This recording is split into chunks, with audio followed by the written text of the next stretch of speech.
Voilà. Et donc, bonjour Charlotte, merci beaucoup de participer du coup à ce témoignage en vidéo. Avec plaisir. Super. Est-ce que tu pourrais me dire un petit peu qui tu es, enfin quel type de cavalière tu es, qu'est-ce que tu as comme cheval, ce que tu faisais, puisque donc je rappelle que tu étais élève de la formation obstacles et fluidité, et quelle était un peu ta situation de départ avec ton cheval, quel type d'activité tu fais avec lui, est-ce que tu sors en concours ou pas, qu'est-ce que c'est comme cheval, quel âge il a et quelles sont vos activités ensemble et éventuellement peut-être les problèmes que tu pouvais rencontrer ou pas avec lui ou tes intentions toujours avec lui. Ouais. Alors, j'ai un cheval selle français croisé anglo Mhm. qui a 9 ans et pas faire grand-chose, qui apprend encore beaucoup et avec qui j'avais beaucoup de mal à la voir rond et tête en bas et qui reste en place. C'est un cheval qui est très grand, très long, avec qui du coup j'avais beaucoup de mal à rassembler en fait et à avoir les postérieurs derrière moi. En fait, enfin, voilà, je le perdais beaucoup et il creusait beaucoup son dos. Il trichait d'ailleurs pas mal. Et voilà, du coup, à la base, on est censé aller en concours, mais effectivement, difficile d'aller faire un peu de dressage ou de CSO avec. Alors, le CSO peut-être un peu moins, mais en tout cas du dressage avec un cheval qu'on perd très facilement et qui se creuse. Et même à l'obstacle, en fait, il finissait par avoir des problèmes de dos, en fait, du fait de cette triche. Donc, on a la sensation qu'il est là, qu'il est tonique, et puis en fait, il se creuse juste sous la selle et il finit par avoir mal au dos. Et voilà, et j'arrivais pas à trouver de solution. J'avais essayé pas mal de choses et voilà, j'étais un peu coincée. Ok. Et du coup, tu avais des soucis vétérinaires avec lui? Tu avais fait quoi? Tu avais fait des radios ou c'était des douleurs que tu sentais au travail? Ça se passait comment ces douleurs de dos que tu avais? Ouais, alors on n'est jamais allé jusqu'aux radios parce que ça se voyait en fait, il avait carrément une dorsale qui pointait en fait au fil du temps, qui ressortait par rapport aux autres. Et il avait fini par se mettre des coups d'un postérieur sur l'autre. Et du coup, le vétérinaire était passé, on n'avait pas eu besoin d'aller jusqu'aux radios. Il m'a dit que c'était un manque de muscle d'un côté. Et du coup, c'était notamment parce que il poussait pas pareil des deux côtés, parce qu'il poussait pas assez tête en bas. Il le fait, mais il allait jamais au bout de son mouvement en fait. Et voilà, mais on n'a jamais eu besoin d'aller jusqu'au gros traitement avec l'ostéo et les étirements. Et du coup, le travail, c'est comme ça que j'ai commencé à regarder tes vidéos au départ. D'accord. Le travail sur ma posture et en fait voilà, j'ai compris que je le gênais en fait et que du coup j'ai commencé à changer moi pour que lui il puisse bien se muscler dessous. Ça a commencé comme ça. Ok, Voilà. super. Et avant obstacle et fluidité, tu avais suivi d'autres formations avant chez moi ou c'était la première obstacle et fluidité? Non, Non, non, ok. C'était direct. Ok, super. Donc tu suivais les vidéos, c'est ça, les contenus. non, c'est la oui, c'est ça. J'avais vu une vidéo en fait, une où tu avais condensé la posture. Vraiment, il y avait 3 petites vidéos, je crois, que tu avais enchaînées où il y avait des petits éléments de posture. J'ai commencé comme ça en fait. D'accord. Ok, super. Voilà. Et du coup, pour la formation obstacle et fluidité, qu'est-ce qui t'a poussé à entrer dedans? Quelle était ta motivation? Quel objectif tu venais chercher avec cette formation? À gagner en autonomie déjà Mhm. et à aller plus loin parce que les 3 premières vidéos que j'avais vues m'avaient déjà convaincu que clairement quand je modifiais ma posture j'obtenais beaucoup plus. Du coup j'avais envie d'en savoir plus forcément D'accord. et en plus je manquais beaucoup d'autonomie donc même si je prends des cours, des fois on s'y retrouve pas forcément. C'est très dur de trouver un moniteur avec qui on va s'entendre et qui va écouter en fait ce qu'on a comme ressenti. Et moi, je sentais que physiquement, mon cheval, il n'était pas prêt, qu'il progresse à chaque fois, il avance un peu plus, mais qu'il lui faut du Du temps. temps pour se muscler. Et du coup, j'avais envie de continuer quand même à avancer, et peut-être de lui proposer des nouveaux exercices et tout ça, sans le brusquer. Et voilà, du coup, c'est un peu ça que je suis venue chercher, de l'autonomie et en même temps de la progression à notre rythme. Ok, super, super. Et du coup, quels sont les changements? Est-ce que tu as constaté les changements que tu voulais? Est-ce que tu as trouvé dans la formation ce à quoi tu t'attendais? Qu'est-ce qui s'est passé pour toi avec cette formation? Quel changement tu as pu voir et où en es-tu par rapport aux attentes peut-être que tu avais en entrant dans Obstacle et Fluidité? Oui, je pense que j'ai obtenu plus que ce que j'attendais, parce que du coup, je voulais aller un peu plus loin. Mais au final, j'ai vraiment apprécié justement que tu reprennes comment on compte ces foulées, enfin comment on compte les foulées qu'on va devoir mettre dans un double, les lignes, les mettre, le convertir, l'abord, enfin tout, vraiment tout ce qui est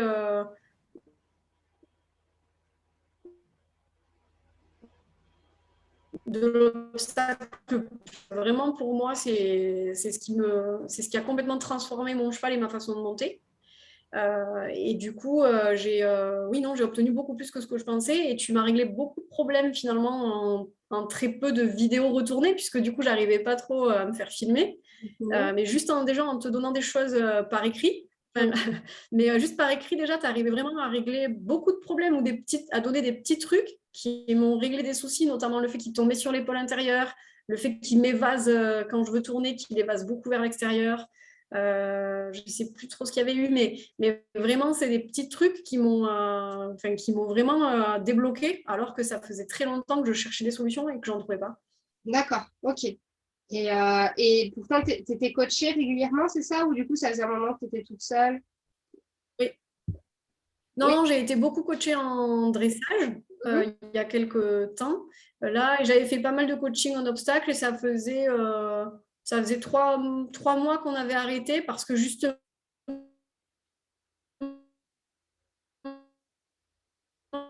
j'avais du coup en coaching, les gens avaient tendance à me demander à toujours remonter plus fort sur mes rênes, à toujours demander à mon cheval de se tendre. Mais en fait, quand on nous demande de tendre le cheval, souvent on nous demande de donner de l'attention dans les rênes, alors qu'en fait, moi, c'est exactement ce qui le fait tricher Ouais. et qui du coup fait que dès que je mets de l'attention dans les rênes, en fait, il creuse, alors qu'on croit qu'il est rond, mais pas du tout. Ouais. Et du coup, à chaque fois, j'arrive à avoir des problèmes. Et voilà, comme on m'écoutait pas, j'avais vraiment du mal à continuer le coaching dans ce sens. Alors que là, maintenant, je sens vraiment les choses. Et je pense que maintenant, je vais retourner faire des stages ou du coaching. Mais je sais que je prendrai que ce qui m'intéresse, en fait. Je participerai au stage et j'apprendrai des choses, c'est sûr. Mais en ayant déjà la qualité dessous de mon cheval qui ne se creuse pas, qui ne s'appuie pas, qui écoute ce que je lui dis quand je lui demande de tourner, qui du coup n'évase plus et ne tombe plus sur son épaule. Enfin, voilà, Ok, ok. Donc là, tu sens les vraiment la bases. différence dans tes allures quand tu es au trot, au galop. Tu sens que ça y est, tu as le dos sous la selle et qu'il n'est plus en train de se creuser sous la selle. Tu as pu aller trouver ça avec la formation? Oui, Ouais. oui, complètement. Et d'ailleurs, c'est mon meilleur juge parce que il suffit que je bouge 1 millimètre de ma posture parce que c'est pas toujours facile de la tenir et je perds tout. Donc, je Ouais. suis obligée de revenir. Et du coup, maintenant, je le sais. Dès que j'arrive plus, je me dis bon, allez, reviens à toi et pense à comment toi tu es et hop, je me remets dans la bonne position avec le bon mental et on est reparti. Et hop, il se remet dans la bonne position lui aussi et on peut avancer quoi. Ouais, ça c'est génial. C'est quelque chose que j'aime beaucoup à apporter à mes élèves et que je trouve super important, cette idée que finalement, c'est le cheval qui te dit si oui ou si non, ça lui va ou ça lui convient pas, et de pouvoir monter en lisant son cheval et que ce soit en fait ton cheval qui te rappelle à l'ordre, que tu puisses lire les signaux en fait directement et le voir changer Ouais, selon toi, ta posture pour te rectifier. Et je trouve ça super en fait que ouais, les cavaliers puissent fonctionner comme ça en ouais. autonomie avec leurs chevaux, qu'il y a un réel échange entre les deux de cette façon-là. C'est super chouette. Ok. Euh, du coup, est-ce que là où tu en es aujourd'hui, est-ce que tu as l'impression qu'il y a des choses que tu peux faire maintenant ou que tu peux t'autoriser à l'avenir auxquelles tu n'osais pas trop penser avant ou que tu avais l'impression que tu ne pouvais pas te permettre avant? Est-ce qu'il y a une différence à ce niveau-là? Oui. Du coup, je sautais pas toute seule en fait. Je sautais quasiment jamais toute seule. D'accord. Et à chaque fois que je le faisais, j'avais un peu la boule au ventre parce que je montais d'ailleurs que des obstacles isolés, je tentais même pas des lignes parce que D'accord. j'étais vraiment pas sûre de ce que je faisais. Donc, plutôt que de l'envoyer, comme il est en plus très grand, plutôt que de l'envoyer dans des lignes trop courtes et lui faire peur, ben, tant pis, je faisais que des obstacles isolés, tout petits, et voilà. Alors que là, en fait, maintenant, je saute, alors je saute pas gros parce que comme il n'y a personne pour me monter les barres, je vais pas, voilà, je mets des tailles d'obstacles différentes. Mais du coup, oui, non, j'arrive à sauter toute seule, à me faire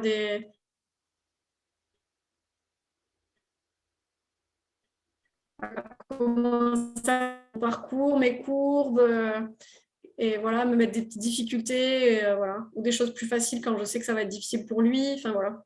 Oui, oui. L'autonomie, c'est sûr, je l'ai acquise voilà, on va dire en grande partie parce que sur les petites barres. Je pense que je suis peut-être pas Ouais. autonome sur des grosses barres, mais sur les petites barres, oui. Ok, super. Et Voilà.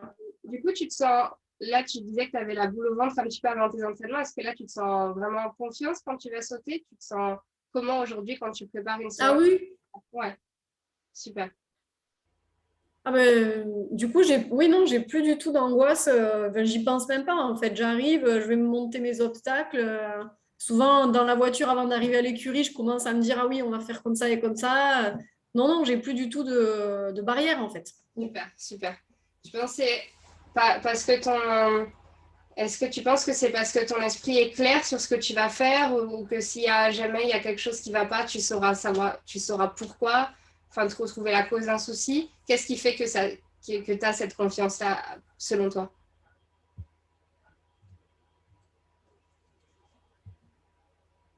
Du coup, j'ai vraiment gagné en confiance en moi et en mon cheval sur l'obstacle. Et du coup, bah, l'autre jour, je me suis fait un parcours. J'avais mis un certain nombre de mètres parce que j'avais fait un calcul pour juste une ligne de droit. Ouais, c'était 2 obstacles droits. Donc, j'avais fait une ligne.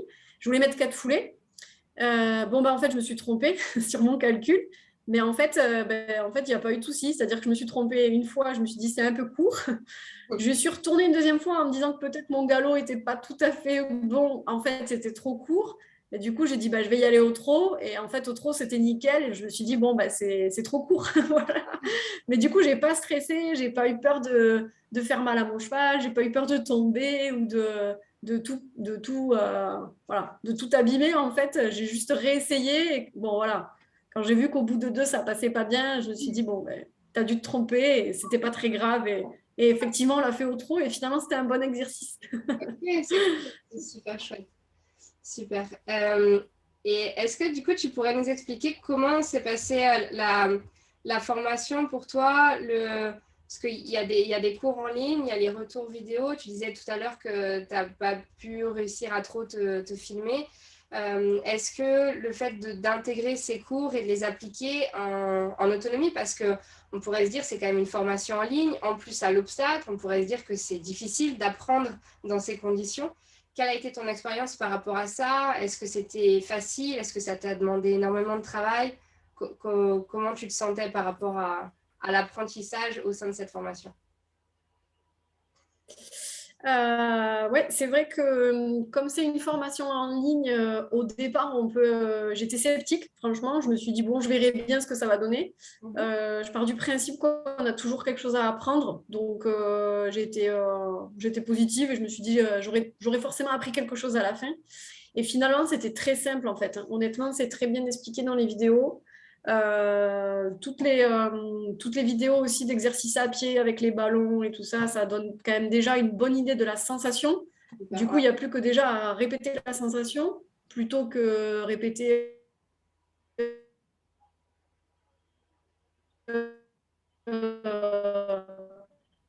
Mais non, non, enfin, moi j'ai trouvé ça très facile et très, très abordable. En termes de temps de travail, non, du coup, je me calais un soir. Je savais qu'il y avait un soir dans la semaine où je regardais les vidéos, je prenais des notes. Et à partir de là, du coup, je commençais la séance d'après à mettre en place ce que tu avais demandé. Mhm.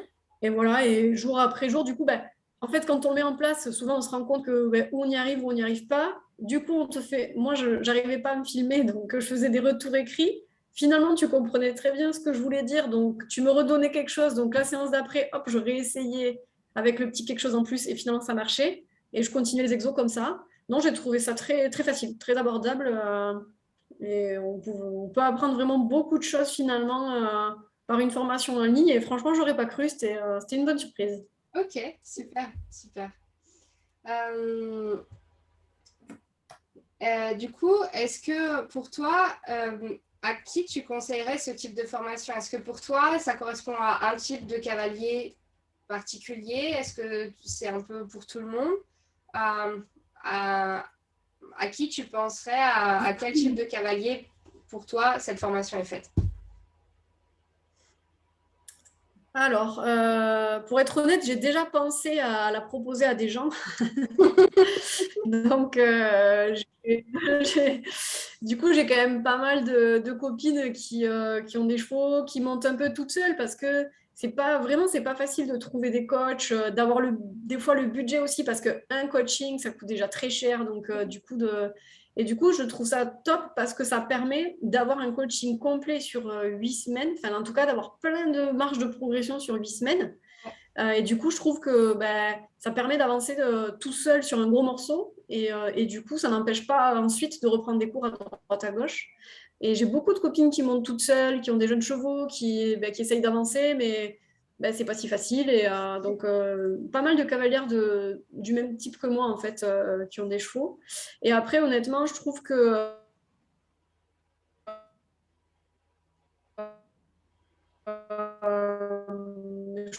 de technique, de posture, d'écoute de son cheval. J'avais une très bonne monitrice qui m'avait d'ailleurs fait acheter mon cheval en fait. Et je trouve qu'elle est très ouverte à ça et je pense que ça pourrait lui plaire, notamment le travail à pied, la posture, et ça pourrait vraiment améliorer. Et améliorer aussi la qualité et le bien-être des chevaux, en fait, notamment dans les clubs. Quoi. Ouais, Parce que c'est vrai que la posture, si on la travaillait dès le départ, ça serait vachement moins difficile. ah, bien sûr. Et je suis kiné, donc je sais de quoi je parle, parce que physiquement, finalement, de travailler sa posture de départ, c'est dur, mais une fois qu'on l'a, en fait, on se rend compte que tout le reste est tellement plus facile que c'est vraiment dommage. Ouais, ça c'est vrai. Mm. C'est vrai que moi, quand j'ai l'occasion d'accompagner des débutants, je trouve que c'est génial parce que ils apprennent tout de suite avec la bonne posture. Et en plus, du coup, quand tu es Ouais, débutant, tu t'attends à galérer, du coup, ça passe bien, on va dire. Et à la fois, ils sont contents parce que ça leur apporte ouais. beaucoup de sécurité, de stabilité, de sentiment de sécurité Mm. du cheval. Et derrière, mais c'est super facile pour tout le reste. Donc, c'est vrai que commencer par ça, ouais, ce serait top. Mais on n'en est pas encore là, mais bon, bientôt peut-être. Ouais. Euh, Non, mais un petit pas après l'autre. ouais, complètement. Mais c'est super déjà. Pour finir, est-ce que tu as envie de rajouter quelque chose qu'on n'aurait pas abordé sur cette formation? Est-ce que pour toi, on a fait le tour? Est-ce que tu as envie de faire le mot de la fin? Euh, non, moi maintenant, ce qui va me manquer, c'est des techniques pour aller sauter le bidet. Ouais, Parce que mon cheval est terrorisé par un bidet. ah, ok. Tu mets dans les bonus, Voilà, c'est travailler. mon futur point. D'accord. Voilà. Donc du coup, oui, parce que je pense que déjà, quand même, avec le fait du mental, de la visualisation, du fait que j'aborde mon obstacle et que je m'apprête à accueillir tout ce qui se présente et tout ça, je pense que ça va mieux passer, mais j'ai pas réessayé quand même, hein, j'ai pas encore essayé. Ouais, Mais oui, voilà, peut-être des solutions pour régler du coup les obstacles plus voyants. Voilà. voyons. Les autres Ouais, plus compliqué. Du coup, pour les obstacles un peu plus voyants, c'est pourquoi pas. Voilà. ouais, ok, super. Ouais, ouais. Non, mais c'est vrai, il faut que. Je crois pas que je l'avais prévu dans les bonus parce que j'ai pas de vidéo en stock, mais je l'avais travaillé avec une cavalière. Mais comme j'étais. Comme on a beaucoup marché au bonbon, j'ai pas tenu et la caméra et les bonbons en même temps. Mais ça avait bien fonctionné. Mais faudrait que je vous crée une vidéo pour ça dans les bonus. Ok, super. Et ben top, merci beaucoup Charlotte pour ce témoignage, pour ton expérience, ce partage d'expérience. C'est toujours chouette parce que c'est vrai que moi en ligne, je vous accompagne, mais je vois juste vos vidéos. Je ne sais pas exactement l'impact complet que ça a. Donc, c'est super chouette de pouvoir échanger comme ça de vive voix et de pouvoir connaître un petit peu plus le fond de ce qui se passe pour vous durant cette formation. Donc, c'est toujours très riche pour moi, pour l'amélioration, et puis également pour les autres personnes qui ont besoin de savoir si oui ou non c'est pour eux, parce que c'est forcément toujours un investissement. Quand on achète sur Internet, on ne sait pas toujours sur quoi on tombe, et du coup, ça permet d'aider à aiguiller si les personnes puissent se reconnaître, si oui ou sinon c'est pas pour eux. Donc, c'est chouette. Merci beaucoup pour ta participation. Je te souhaite une bonne continuation. Merci à toi. Ici. Merci à